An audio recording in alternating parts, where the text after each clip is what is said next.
Are you finding that informal email in your IGCSE English exam a bit of a headache? Well, you're in the right place. In this explainer, we are going to break down exactly how to craft the perfect answer for Paper 1, Exercise 5, and turn what feels like a tricky question into some seriously easy marks. So let me ask you straight up, are you one of the many students who feel like they're just throwing away marks on this 15-mark question? If you're nodding along right now, don't worry, we are going to get that sorted out, starting right now. Okay, let's just dive right in. The official Cambridge Examiner reports point to the same 3 mistakes again and again. First, students just don't develop all 3 bullet points. They leave some a bit thin. Second, they end up writing a story, a narrative, instead of having a conversation. And third, the tone is just way too formal. These are the mark killers we have to dodge. But here's the really good news. By the time we're done here, you are going to have a rock-solid plan to avoid every single one of those traps and lock in the full 6 marks for content, and trust me, that is the foundation for a top-grade answer. So let's get into it. So where do we even begin? Well, we start by getting inside the examiner's head. See, to score those top marks, you've got to know exactly what they're looking for. This first step is absolutely crucial. Right, so the whole email is worth 15 marks, but listen to this. 6 of those are just for content.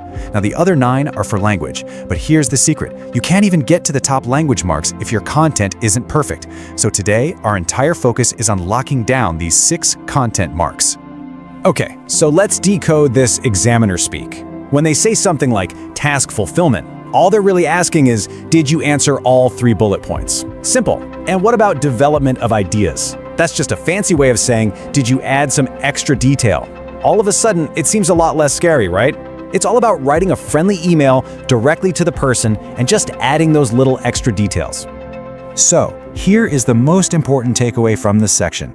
Task fulfillment is the gatekeeper. Think of it like this. If you miss even one of those bullet points, you have automatically locked yourself out of getting the top marks. It's an instant fail for that section. You have to address all 3. It is absolutely non-negotiable. All right, so now we know what the examiner wants. The big question is, how do we actually give it to them? Well, I'm about to show you a super simple, repeatable 3-step method that honestly works every single time. And here it is. It's this easy. Step 1, deconstruct. Step 2, plan, and Step 3, write and develop. That's it.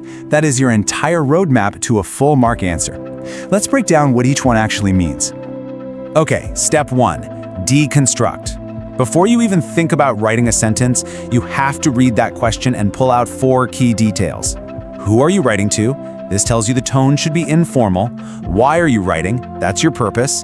And, most importantly, what are the 3 specific bullet points you have to include? Next up, Step 2, plan.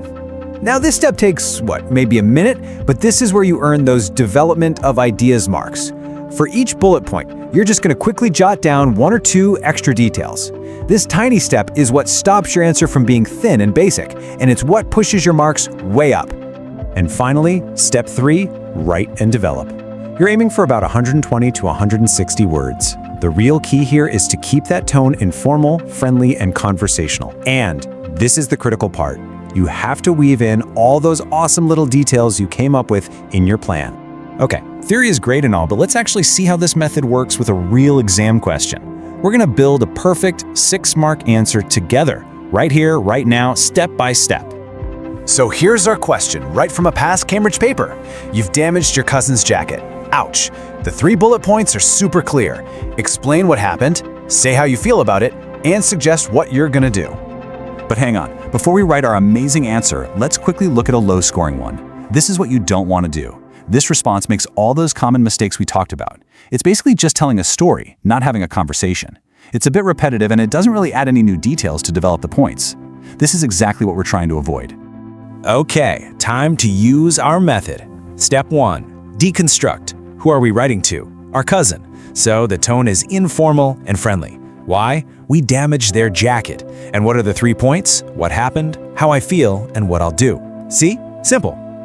Now for Step 2, plan. Let's brainstorm those crucial details. For what happened, let's say we were eating spaghetti and it was a total accident. For how I feel, we're not just going to say sorry. Let's say we feel absolutely terrible and really embarrassed. We'll even add that we know it's their favorite jacket. And for what I'll do, let's offer 2 solutions. Take it to a special cleaner, and if that doesn't work, we'll buy a new one. Now that is development. And now we write, putting it all together. We start with a nice friendly opening. Hi, hope you're well. Then we get right to it. I'm writing to you because something awful has happened. We explain the spaghetti situation and apologize. And just like that, bullet point 1 is covered and developed. On to the next paragraph. We're tackling that second bullet point. We're using those strong emotional words from our plan, terrible and embarrassed. We add that little detail about it being their favorite jacket. And check out that last sentence. I hope you're not too angry with me. By asking a question, you make it feel interactive and conversational. Examiners love to see that. And we bring it all home with the last paragraph. We're hitting that third bullet point by offering 2 really clear solutions, pulled straight from our plan, the dry cleaner and the promise to replace it. We finish with, let me know what you think. Another awesome conversational touch. And a simple sign-off. Boom! All 3 points fully developed. That is a 6 out of 6 for content, no question about it. So let's boil all of this down into a simple checklist that you can actually remember and take with you into the exam. This is your main takeaway. Here it is, your 3 steps to full marks. 1. Deconstruct the question.